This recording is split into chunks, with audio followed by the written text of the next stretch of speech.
Guys, what is up? Welcome back to BD. What is the up? podcast where we SK, IP, and GC. If you don't know what that means, go watch a past episode. Go watch a past episode to know what that means, because we hope y'all know by now, but And if you don't know, now you know.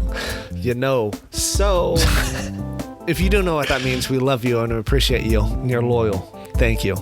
And if you don't, we're happy you're here. But yeah, we have an episode today that is pretty exciting.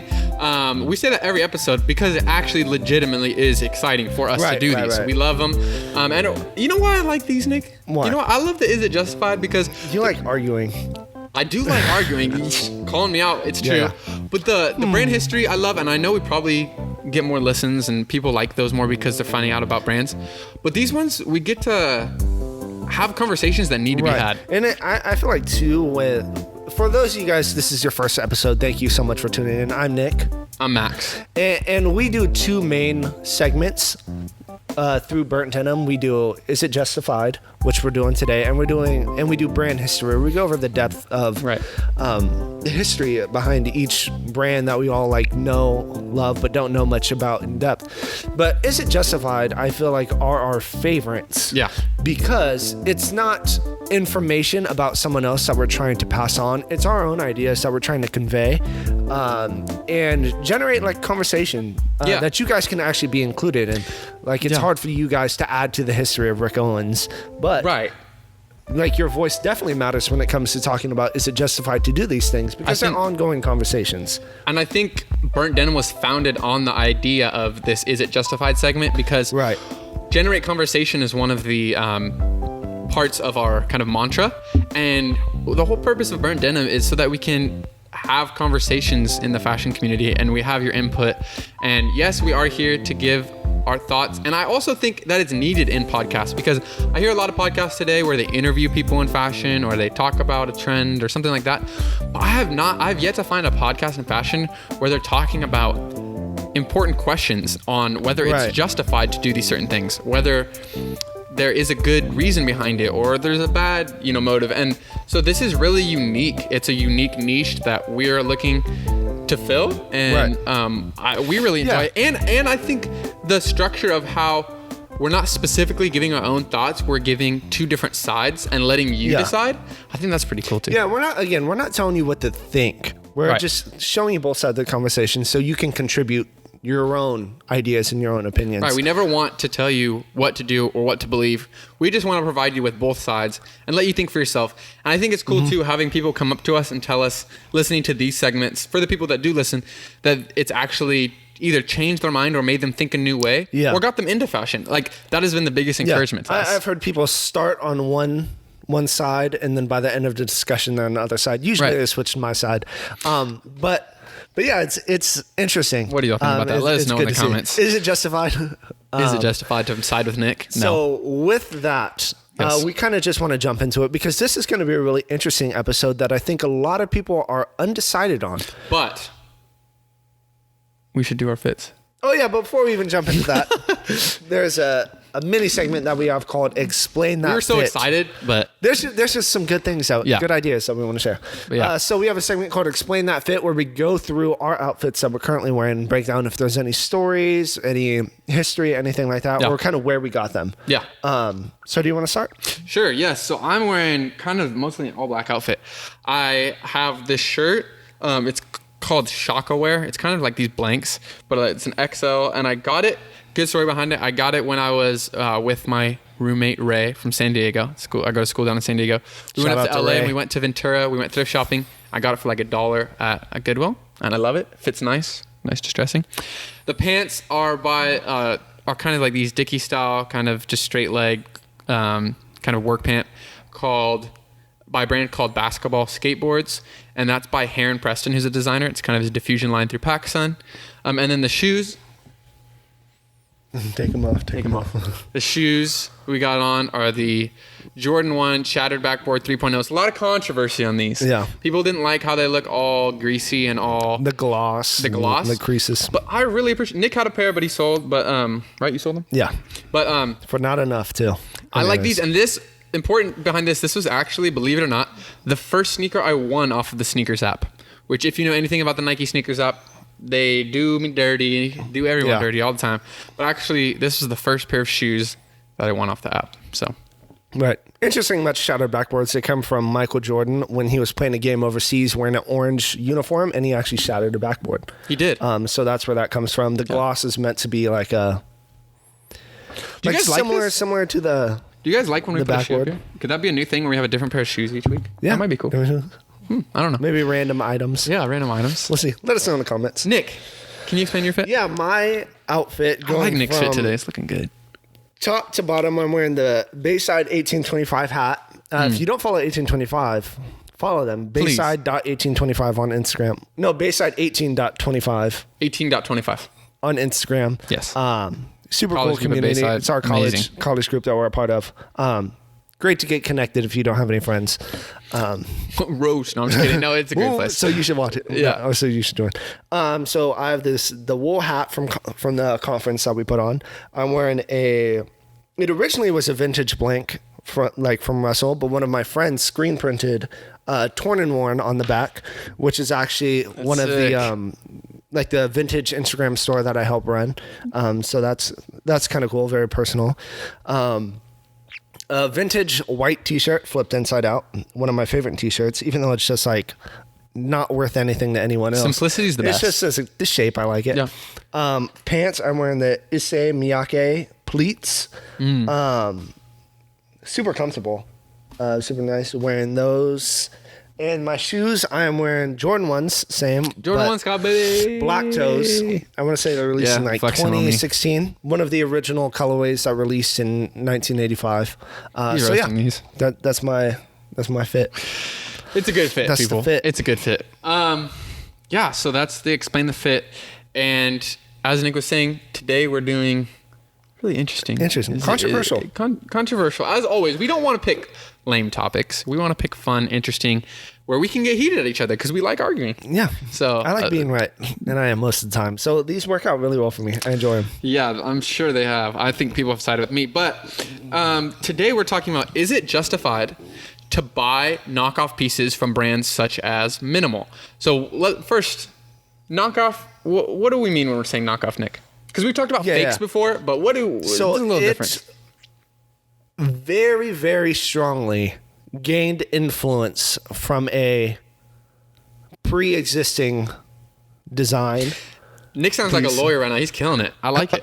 Right? He really is. How would you design it? Yeah, I would say. How would you define it? I would say a knockoff isn't necessarily it's not like a fake in the sense that it's trying to recreate every single aspect and have the same brand name, but it's it's basically taking a design from someone else or another brand and putting it out as your own with a few tweaks and branding it as your own brand. So we use the example of MNML, not that we're saying MNML is an overall knockoff brand, but we're going to go over if it's justified to buy from brands that such as MNML that take designs from other, designers. So this is a huge one because MNML is not the only one, but I know that's a hot one right now. So we kind of wanted to focus on that one. Yeah.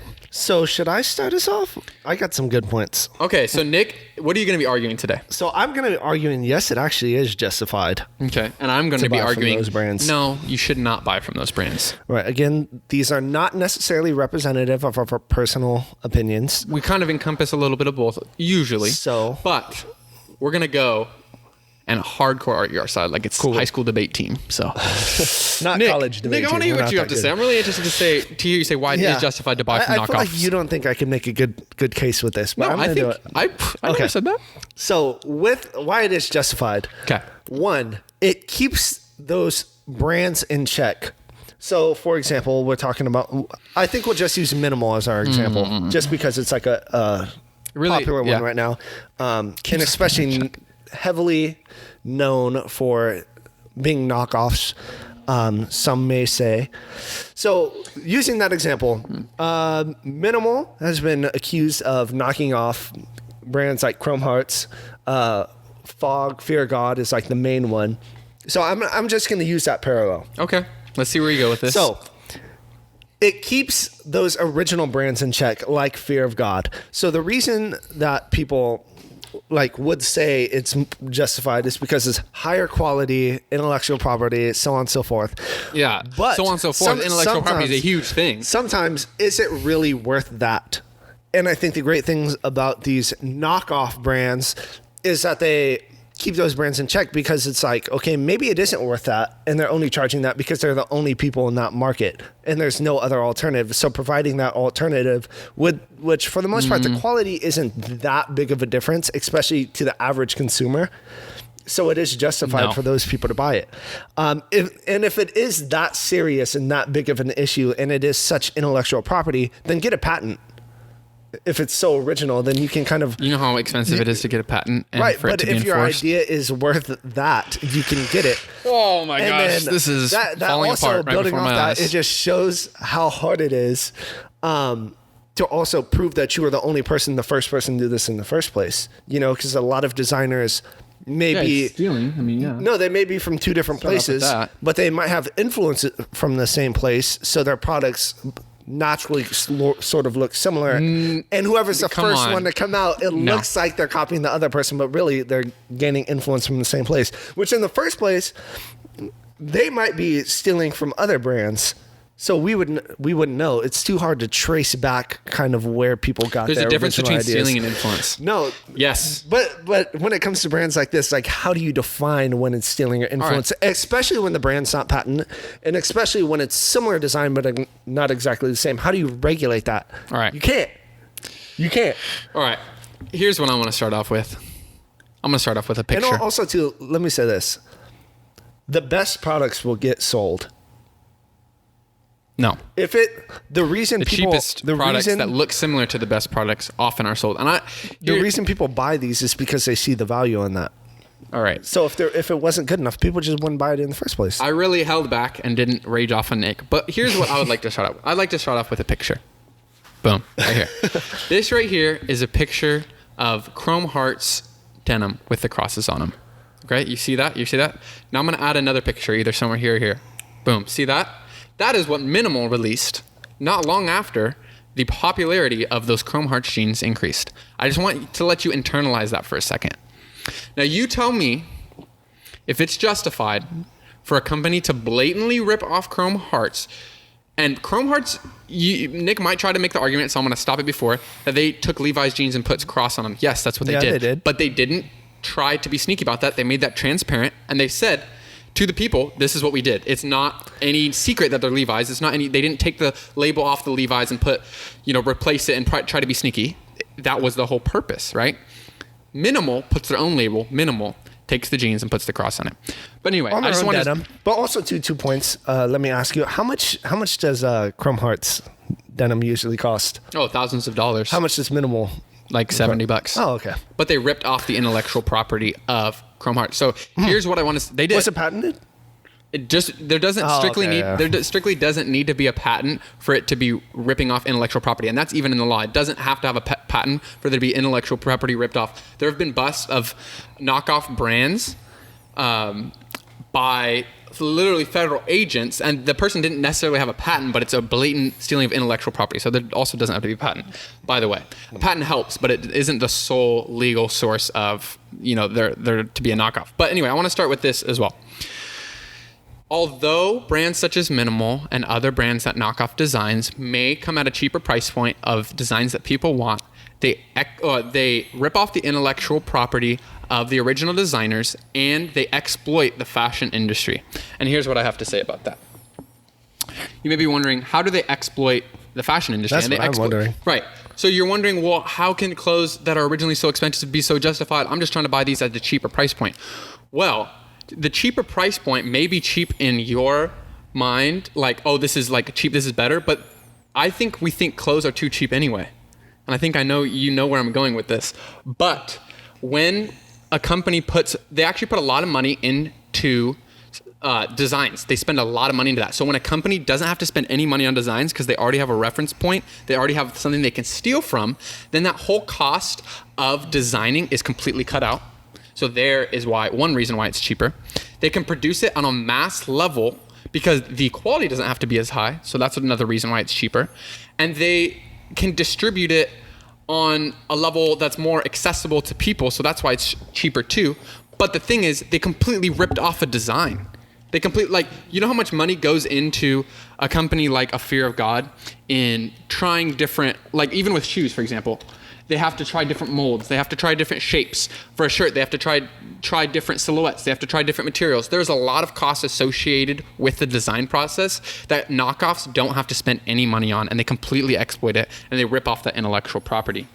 And so I think you might think, well, that original piece isn't worth that much. Well, you don't see the overhead that goes into that. You don't see the behind the scenes costs that go into making that.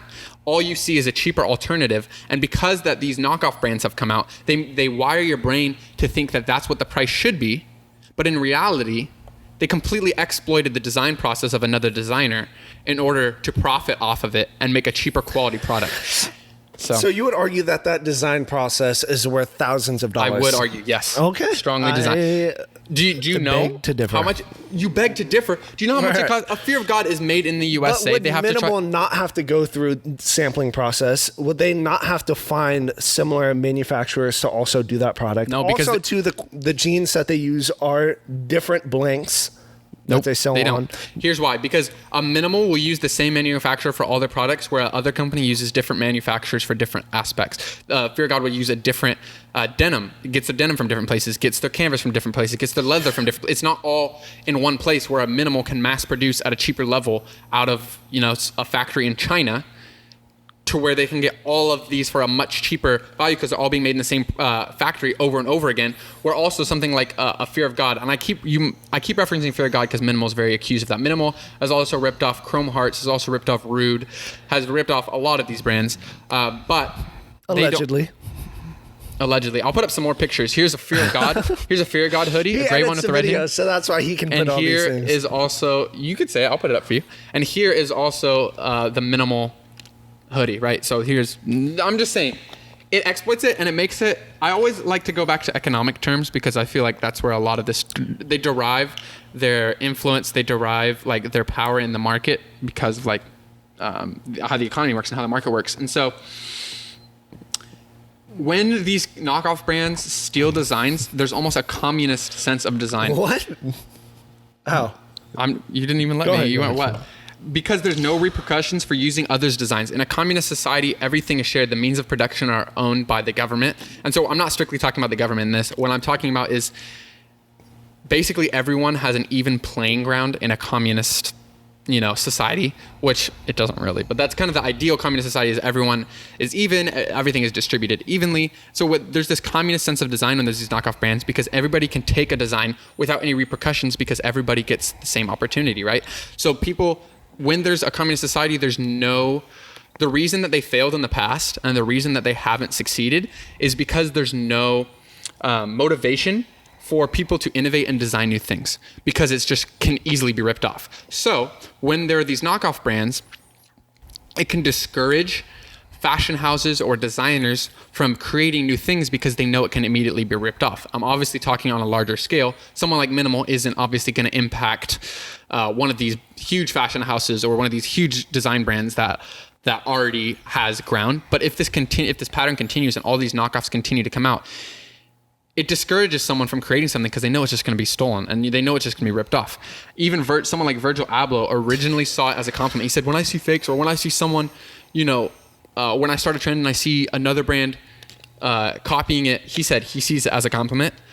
That's odd because literally after he said that, a few years later, he put out a cease and desist for companies literally copying his designs. So obviously he didn't really believe that. It sounds nice theoretically, like, oh, someone's taking from ideas and my ideas in the marketplace like more. Imitation is the highest form of flattery. Right. But it seems like that, but then once it actually starts to make an economic impact and once it actually starts to go out on the wide scale, it's unhealthy for the fashion industry. So you're saying in economic terms, knockoffs are like creating a communist market?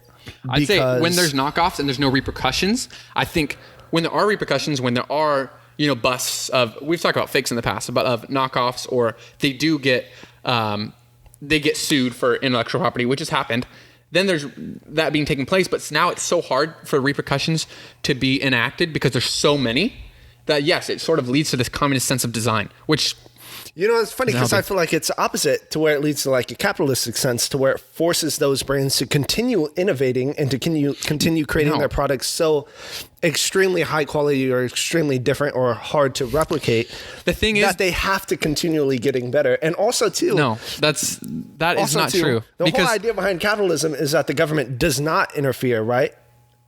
It's free market. No, it's a free market, but the government interferes when there's legal. So with capitalism, it's a free market, but the government intervenes where illegal actions are taken. There's still laws set up. It's not a free for all. It's not that's anarchy. The government still intervenes when illegal actions are being taken place, and the ripping off of intellectual property, when it's obvious and blatant, is illegal. But how do you define when it's obvious and blatant? Because sometimes I can put up more pictures if you like. I can put up more. When they follow influences from the same place. Why is it bad for them to create cheaper alternatives? Doesn't that benefit the consumer? Like you're thinking with the designer and the manufacturer and all that in mind. I'm thinking with I'm thinking with the consumer. Like what is best for the consumer? I actually don't think it's best for the consumer. Because as these brands continue to exploit these designs, they continue to mass produce them. As I said, it discourages new people from coming out with designs, even if they're a smaller person, because they know either eventually when they get to a higher point, it could be stolen and mass produced. And it leads to non-motivation to innovate. Because like I have personal stories too of where I have bought from Minimal. Yes, I have. Because I was like, I've always wanted these Fear of God pants. Let me get them at a cheaper price. I got them, and the quality control is absolutely horrific, even for the price point. I know it's $70 compared to thousands, but even at $70, I expected a little higher quality. Threads coming loose. Literally, the pockets were different sizes to where I couldn't fit my hand in one pocket, and the other pocket was huge. There's such terrible quality control, and then it kind of makes you. It's just right. So it's one of those things you get what you pay for, and the best products will get sold. So with that, if I think there's also it's like who's to say that Fear of God jeans are not worth the price point, whereas like the investment into a pair of Minimal jeans are. Like, how do you regulate that? That's all up to the consumer. I think, right? But I think that when we start to embrace these knockoff brands, it can also lead to a fast fashion culture. And I don't want to go super into that just because I want to have a full-on discussion about that, and we will. But basically, the idea behind fast fashion is being able to get a new design out quickly and rapidly produce it at an extremely cheap amount and usually exploit labor for that. And so when the design process is cut out, when the sampling process is largely cut out. Obviously, you still do have to sample here and there, but the sampling process is largely cut out because they already know the look they're going for because someone else designed it. Then it leads to a sort of fashion to where it can be unhealthy for the fashion community because it's literally exploiting designs. How many times do I have to say this? It's taking these designs and mass producing them for cheap, using cheap manufacturing, whether it's in China or one of the places where they can do it for a lot cheaper, which usually exploits labor over there. And fast fashion, as I've said before, is not high quality, so you go through it faster, so it's even worse for the environment. So I chose to mostly stick with the idea of ripping off the intellectual property, but there's so many indirect effects of buying from these knockoff brands. Right, but if that is important to the consumer, then they just won't buy it in the first place. But since it is getting bought, that has to show that there is some sort of value within it, right? The value within it is people are so caught up in like social media culture of I want this, I need this, but I can't afford it, so here's the cheaper alternative, so I'm just gonna take this. You know how many, there are cheaper brands where you can buy designs that aren't ripping off other designs. So this should challenge, again, bringing back to how you're saying that, I feel like it's the opposite of communist, but no, it challenges those designers to really be thoughtful and to keep their pieces at a lower price point so they are accessible. Fear of God jeans are, you can't keep it at a lower price point for the average consumer. No, because they'll even go on sale later. If you can't afford to spend $300-$400 on a pair of jeans, okay, and that's like cheap, right? Fear of God. Then go buy a pair of Levi's, which are some of even the best jeans that you can get that aren't ripping off anybody. So, but what if you like that specific aesthetic? Then you can't do it. Then is that not stealing intellectual property if you're copying that design? No, we're talking about brands. Why is customization? DIY? Because you're not selling it. Are you selling it to other people? Where do you draw the line between DIY and then Knockoffs. Because a knockoff is a brand. I'm talking about brands. DIY and customize all you want. We're talking about a large-scale company selling. Minimal is selling it for profit. So you're saying it is justified then to recreate exact items from brands yourself? Yourself, yes. Okay, well, here's another point that you're not making. A lot of other brands that started as knockoffs are now the mainstream brand. For example, Oreos was originally... We're talking about clothes, Nick. From another brand. Nick, we're talking about clothes. But listen. There are a lot of other things that begin as this. Then show me one fashion brand that started off as a knockoff and doesn't do that anymore. Show me one. So we can argue Fear of God is that. Fear of God's not a knockoff. Rick Owens designs? No. No? No. But how do you regulate that? You won't know. And how do you know these designers aren't stealing from people under them and the intellectual property itself just because the people under them haven't been able been able to create it themselves. No, because if it's from people under them, then the people under them have shared that. Has been accused from stealing his interns' designs and making them his own. Yes, but when it's an intern, then you agree to allow the brand to take your ideas. You agree. Has Minimal approached Fear of God and and Fear of God said, yes, you can take it? No. Look, that's a different... Oreos. Okay. ShamWow. Okay. Finding Nemo, the story has been mimicked from other places. You said it started off as... Legos. Here's what you said. All these other things. Here's what you said. Here's my question. What you said is it started off as this and then developed into something new. Show me one fashion brand that has started off as a knockoff and developed into something new. Right. Has Minimal not came up with anything on their own? It has, but I'm saying it's still widely a knockoff brand because they still continue to create it. They got the popular Oreos or whatever it is. They knocked off Fear of God, and then that's how they gained attention, and then they're building off of that to finally develop their own things. Really? Is that why those jeans that I just showed are one of the most recent designs? I mean, I'm saying who knows what the future holds. You can't just cut it off wherever you That's the weakest argument I've ever heard. Some sort of who knows what the future holds? That's a very broad thing. It's not based in fact. You can't regulate where influence comes from. I agree. Can't. They can be influenced, but it gets to a point to where it is a knockoff. And you might ask, where is that point? I'm going to answer you. You don't know. Here, I'll put the hoodie up again. Here is the exact color blocking, the exact fit. You talked about Fear of God and Rick Owens. Here's what I have to say about that. He took heavy influence from Rick Owens. I agree. Heavy influence, but not knockoff? No. What's the difference? I'm going to tell you. Heavy influence is because Rick Owens did the extreme drop crotch with the long strings. Here is what Fear of God did. They took different materials. The others were cargos. He decided, I'm going to do this with a sweat. I'm not going to do as extreme of a drop crotch, still a drop crotch. And he did different sorts of drawstrings. So when you look at Minimal, for Rude, they took a pair of pants that are the same as Rude, took the same yellow cord with the same metal tip. Even Ruigi, the guy who started Rude, reposted a picture to his story of someone wearing, and he said, oh, these Rude pants look fire, and they were Minimal. And then he found it later, got really mad. So even if the own designer mistakes a knockoff for their own, then that's how you know it is a complete ripoff because it's taking the same exact design. So you're saying if they add their own personal ingredients to it, then it's different? Yeah, I think so. Okay, so that's the same as food companies stealing other foods. They add their own ingredients, right? That's what Trader Joe's does all the time. They basically, their juice, they steal naked juice. Okay, I'm trying to see where you're going. So with that, who's to say Minimal does not add their personal twist to it before selling it? Because I just threw up some pictures and I have actually owned pairs. But also too, material. That's different. They try to emulate it for a cheaper fabric. They try to emulate it. They'll also add stretch to it, whereas most Fear of God does not have stretch. The jeans.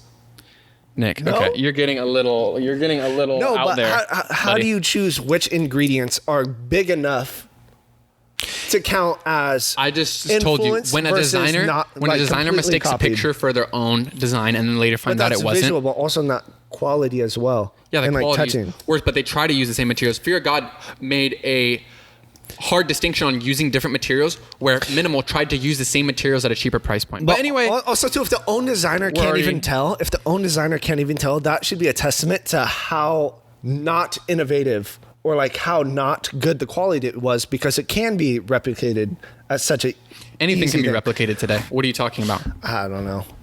Come on now. All right. Nah, I don't think anything so. Can be. Yes. Okay. I'm not even going to go into that, but that is a testament to how bad a company is stolen, not how uninnovative they were. For example, how about Amazon, one of the biggest companies in the world? If someone were to create a Amazon or something like Okay. very similar, but like That's such a different arena. It doesn't make sense. It can't correlate. Why can, like, if it's not good enough, then it just won't elevate to that. That's an e-commerce platform. For example, That's this not is a perfect. product. This is perfect right here. Skype and Zoom. Did Zoom not knock off Skype? But they provided better service, which eventually elevated them to be more popular than where Skype is at now. Why is that different in the fashion community? Well, the thing is, Microsoft, who owns Skype, actually developed Microsoft Teams, and so they're trying to kind of shy away from Skype, so they weren't trying to innovate it during this time anyway. They're trying to focus more on their Teams aspect. And it's different because that's an e-commerce. It challenged people to be more innovative. No, here's the thing. That's also, here's why those are so different and can't even be compared, is because those are free e-commerce platforms available to anybody, and so anybody can use it. This is where you're buying a physical product. So there's not a similar correlation, because this is where you have to purchase a product, where those, Amazon, all those things are free e-commerce platforms. But anyway, we're gonna have to let you decide because we have gone on long enough. But let us know. We're gonna put a post up. Let us know in the comments what you think, and because we are definitely interested in your thoughts. Yeah. So. Sweet. Nick, what's next? So moving on to our next segment. I know that was very heavy. So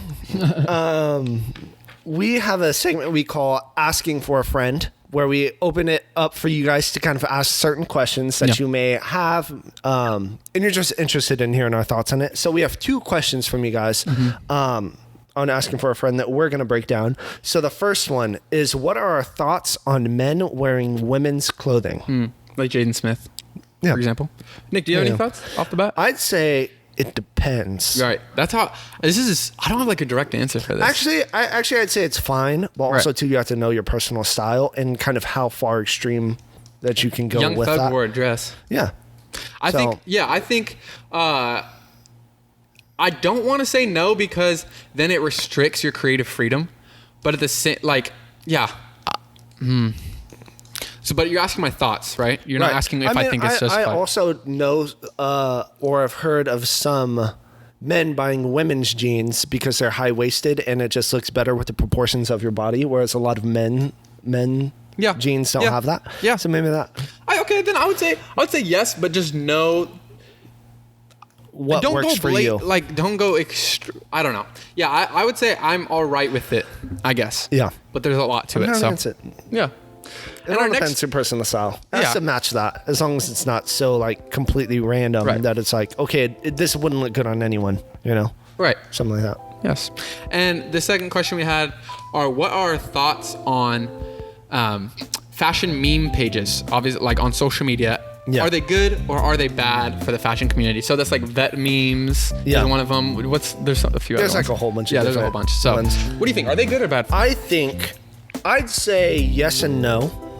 So they're good and bad? Yeah, I'd say they're good and bad. I think it just depends on the post. Okay. Because I think they're good because they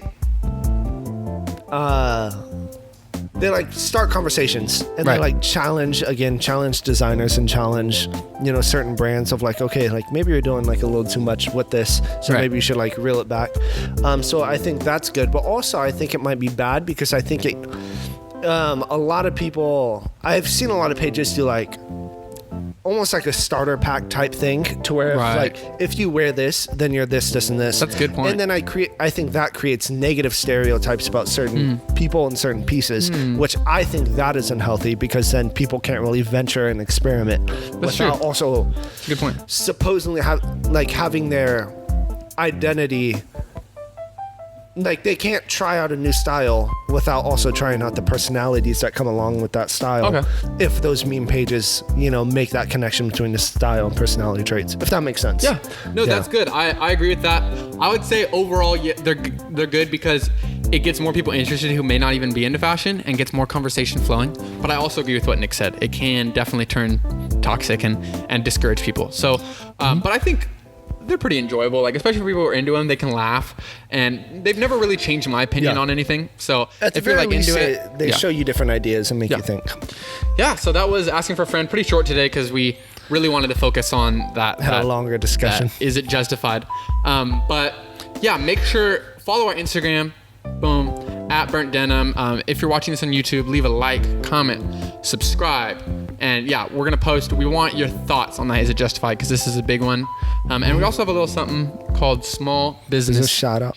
So Nick, who do we have this week? So this week we wanted to shout out one of our friends, Ryan. He has a brand called Hillside Chapel. Yes, they're getting big, so I don't know. Yeah, it's not. At what point are they not a small business? But consider small business. Check them out. Here's their Instagram. Like, super cool guy. The clothes are super cool. Yeah. So I definitely want to encourage you guys to check it out if you don't know about it already. Yeah. Check it out. Yeah. It's cool. So we love you guys. We're so happy that you listened, if you've listened this far. So definitely take into account both sides when you next time you're looking to buy a knockoff. Yeah, so go ahead and let us know what you think. We need your feedback. This is an ongoing conversation. Doesn't end with us too. It does. Yeah. So thank you guys. We love you. Peace. Till next time.